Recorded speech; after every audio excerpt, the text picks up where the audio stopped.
Hi everybody, I am back with the process for implementing this background job processor on the Wiringbits Scala web application template. At the last video I have completed fixing most of the tests for the repository layer or the data layer.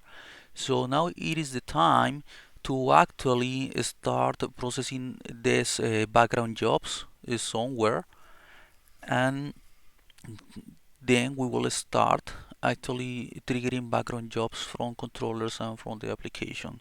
So the first thing that needs to be done while implementing this is to define a new task that will be in charge of executing these background jobs. In order to do so, I am going to check the task package, and I'm still lucky to have something called notifications task, which is pretty similar to what I am going to do with the background jobs task. So notification task, it has some settings. It has an action that is streaming the notifications forever, or at least it emulates to do so. And it also has a way to send a notification. So what this does is that automatically it will trigger execution after the given interval, which actually ends up invoking this method.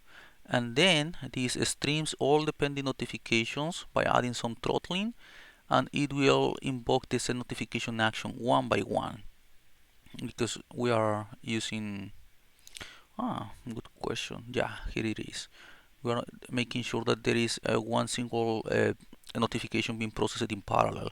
We can for sure evolve this to be more complicated, but right now I don't care. So let's move on, and I'm going to create another file. This will be a background jobs executor task, because this is the job. This is the task that will execute the background jobs. So given that the data, the code is pretty similar, I will use a copy, paste, and rename again. This needs to be updated. I need to update this, and this is not a notification task anymore. Starting the background jobs executor task. This is to do as well, because this is not notification config. This still applies, but I will change it to, instead of notification, it will be called a background task. Reason to throttle and handle one background job concurrently is to avoid overloading the application. Potential to do is to allow configuring the throttling mechanism, because then we can allow running many tasks in parallel instead of running a single one. But gladly, Streams API is super flexible, and we can allow so many configuration parameters. So instead of send notification action, I need to check which task I want to execute, and for that I'm going to, well, I will keep it simple for now. So what I'm going to do is I'm going to find another method, private def execute task. I'll just play execute like this. I'll fill with 3 question marks because I will implement this later, and this will be execute. This is the method that is being invoked, which needs to return a future unit, because this is for each async. I don't have this import, so Alt enter and then select the right one. Why this is complaining now? Because this requires a function 1. Not completely sure about this. This is supposed to return a future, so it's just potentially missing parentheses. I don't really know, but I can fix this later. This supposed for each async, it's supposed. Oh, right, because we need the parameter param and then execute, and this is obviously another to do, but I will revisit this later. So when there are no more tasks, or for any reason there has been an error that has aborted the stream, then we are going to log failure to process pending background jobs. This can happen when the application is shutting down, for example. And here, this is saying that we are going to retry after the given configured interval to do update config for later, and this is just retrying the task. It will reconnect to the stream in the case of a failure after the given delay interval. In the case that there is a success, I also need to execute the task again. Just so any reason this happens, we are just going to restart the task in order to continue executing the background jobs. So next, we are planning to implement this. This one, we don't really need this. Actions, internal, stream pending notifications. What we actually need is something called stream pending background jobs. Stream pending background jobs forever action. Looks like the old times with Java long names, but anyway, prefer to be descriptive. Copy, paste, and modify, just because this is super similar.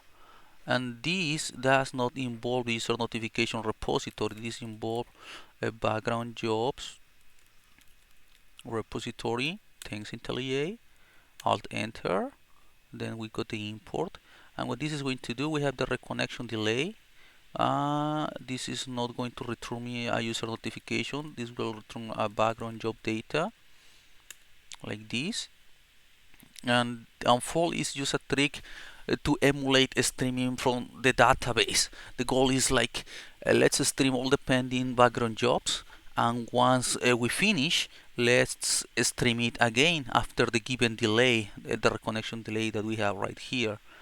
So in this case, the first time we are not executing anything after the delay, we execute it right away, and subsequent times we are going to sleep on the reconnection interval. In this case, this is not user notification. This is the background jobs repository, stream pending jobs, and you can check this by yourself if you like. Let's see why this is failing now, because this is not a user notification, this is a background job data. So if everything goes well, I'm just running Ctrl Alt O, and if everything is going well, this is going to compile. Stream pending notifications forever, doesn't matter anymore, but it looks like I missed a change in a log. Yeah, pending background jobs. Self-code reviews are important for this. So this is stream pending background jobs. This is because we are using the action pattern. So I will just place it right here. And now we are actually executing background jobs. So this is the background job data. Thank you IntelliJ again. And then I can do this way, and if I have done it, I can also update it just to be like this, like a function. This given the job, it will execute the task. So this is where the interesting piece is going to be. So now what shall I do? Well, if I add the background job, first of all, this is supposed to be a future, but anyway, I will. Job, I need to check the type and a match with exhaustive match, and depending on the job type, this is what I'm going to perform. So if I'm going to send an email, I am actually willing to invoke the send notification action. So I can invoke send notification action. What is this requiring? This requires a user notification. So this is not going to work for me because this is depending on the storage, but we are not storing the emails in the same way that we were doing before. Just for ugliness and the facility to finish this fast, I'm going to copy the email API right here instead of the action, and after copying that I will just find how it is used. So saying email, what do we do? This is invoking something with a user notification with a private definition that is pretty similar. What's actual difference between this? I'm not completely sure, but you know what? I don't really care. Okay, yeah, I see what's the difference. This was marking the notification as successful in the database. So we need to actually mark the task as successful too. So let me grab this. Do I need the, well, I can just grab this right here, and then I will bother about this later. Send email. I need some arguments for sure. This is claiming that I will need the user's repository in order to find the email of the recipient. But do I really need that? I don't think so. Because if I remember correctly, when we were building the background job, um, we have the payload. So the payload can actually define the email, the subject, and the actual message. So if we have the payload right here, payload, which is a JS value, I can like send email, and this will be job dot payload, which I am going to do right here. And then instead of finding for the user, what I will do is forget about for comprehension right now. I'm composing email message, email request. This is the status to succeed does not apply here anymore. It might apply here, but I will bother about this later. For now, it's just commented. And here, this is what I care about. Email API, send email. So let me send the email message, email request. This is an internal API for the template. Notification subject, and then I have a notification message. So we need to parse the JSON into some kind of typed model. I don't have time for that right now, so let's just put it. I will use for comprehension again for this, and I will do subject payload. This is a play JSON. I'm parsing play JSON for something called subject, like this. I could use validate too, but look, I don't care right now. So let's use message payload message optional. It's a string, and then I also need to use the email.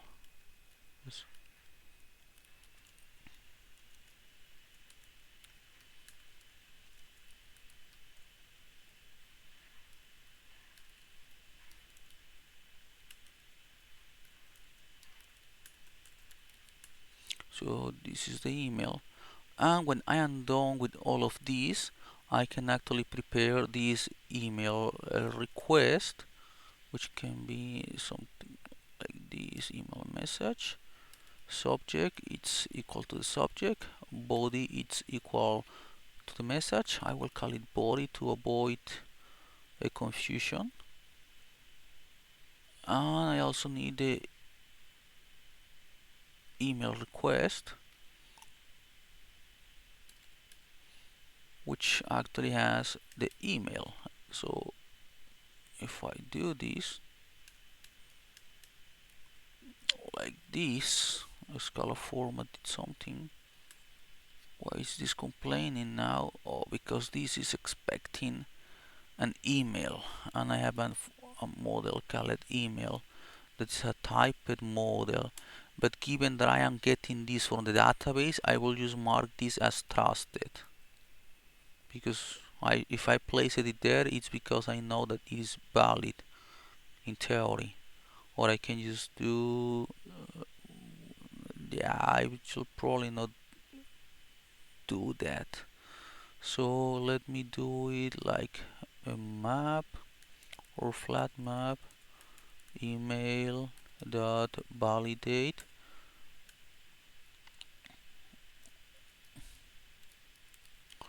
to the string point dot to option, and then it must work. I prefer it many lines, so this is the way. I have the email request optional.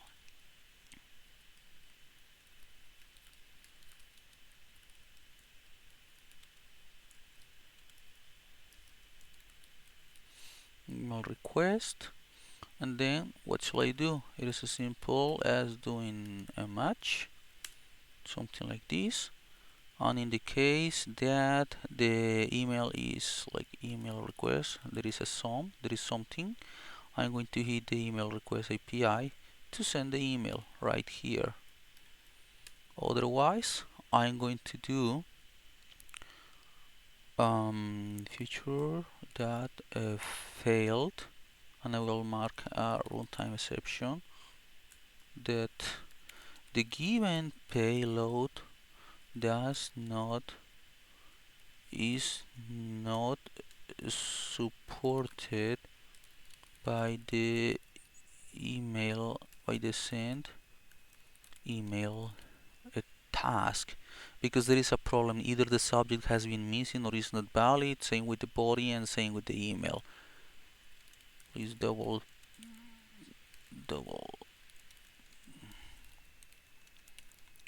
check. Something like this. Log can certainly be better, but I don't really know what else can I do. Well, yeah, I know. I can add the job ID just in case. Job ID, I think it's UUID, very likely.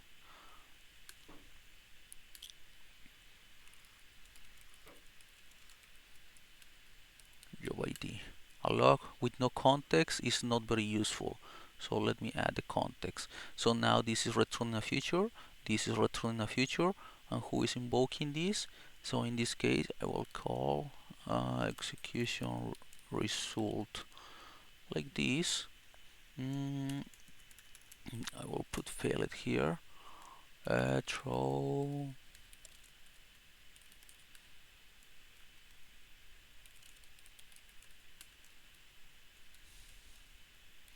send stats to admin is not implemented yet. So the types are fulfilled, but this won't fail.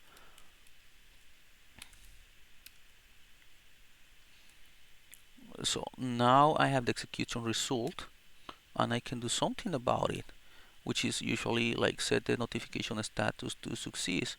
Let me double check how this was being handled before. So the way this has been handled is that in case of a success, we were marking the notification as successful, and in case of a problem, we were actually preventing the error to propagate to the stream, because if the error is propagated, the stream is going to be aborted. So I need to do something like execution result dot recover with. I'm not sure if recover with is the better idea, but let me do this. I will do flat map first, and what flatman is going to do is, in case of a success, I need to invoke this pending API that I have right here, this one. So it will be background job. Oh wait, I don't have the background job repository right here as a dependency. I will put set status to success, because the task has been executed successfully, no issues at all. So I just need the background job ID, and there you go. This already returns future unit, so we are good. In the case of any problem when executing the background job, I need to mark the task as failed, and what I'm going to do is use a delay generator so that it's like a strategy for retry with back off. Basically, 1 second. It's like here. It's mostly for retrying with back off, so that the task can be retried later, but we don't keep retrying and retrying and retrying. Apparently, we need a clock that I don't have right now, so I need to inject it. Clock from java.time, and now the clock has been injected. And I also need to invoke the background job repository to mark it as failed right here. I'm not sure. Notification is job with ID, job.id failed, and let me put the exception message, and there we go with the exception, and we are marking the status as failed. We're marking the job ID, we're marking the when are we going to retry again, and the fail reason. So the stream is going to decide when to pick it up. Once it has exhausted the current stream, it will restart and will possibly pick it up again if there is a time to actually execute it, because that's already built into the query. So what else I am missing right here? This is not necessary at all, because and this to do move to another file is something that I need to do, because this is not relevant here. I should have something like the other option.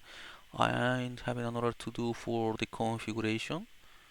This is moving to another file, and this seems to be relatively generic enough, but the only thing is to do consider validating payloads before executing this method. That should be ideal, so that I don't need to run this kind of validation right here, but I don't have the time to do that right now. So this is the code. What else I am missing? I have some other updates, but now the task it's not started automatically. It needs to be started by someone, and that one is usually the quiz module. But let me try compiling it just to check if I had messed up with anything.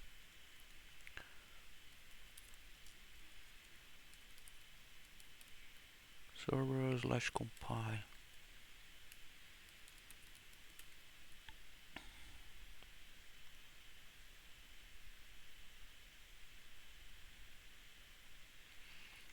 Okay, we have some warnings, but the code has compiled, and that's good. So background job executor task, it's complaining about unused imports, so Control Alt O to organize the imports, and then the warning must be gone, because now we are not importing anything that we are not using. So what else are we going to do in this video? I think that's good enough for this video. Let me prepare another one where I continue by testing this implementation, and I also widen the task. Thank you.